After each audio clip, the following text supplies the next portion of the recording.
पाकिस्तान ने यह क्लेम किया कि उसने अपने JF-17 से हमारे S-400 व ब्रह्मोस मिसाइल बेस को नुकसान पहुंचाया, जो कि बिल्कुल गलत है। दूसरा, उसका यह भी मिस इन्फॉर्मेशन कैंपेन था कि हमारी एयरफील्ड्स जो कि सिरसा, जम्मू, पठानकोट, बठिंडा, नलिया और भुज में है, ये उसका मिस इन्फॉर्मेशन भी बहुत गलत है। तीसरा, पाकिस्तान के मिस इन्फॉर्मेशन कैंपेन के मुताबिक हमारे एम्यूनिशन डम्प्स जो चंडीगढ़ और बियास में है उसका डैमेज हुआ, यह भी बिल्कुल गलत है।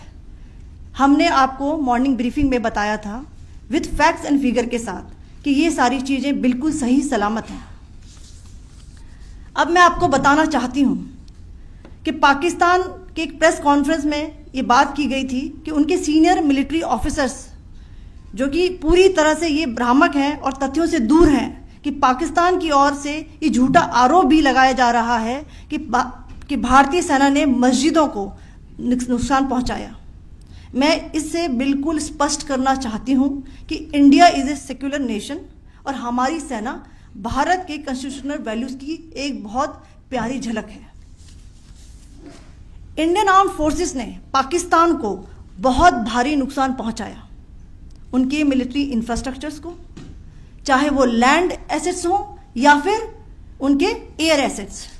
यही नहीं, इंडियन आर्म्ड फोर्सेस ने पाकिस्तान की एयरफील्ड्स स्कर्दू, जकोबाबाद, सरगोदा और बुलारी को बहुत नुकसान पहुंचाया।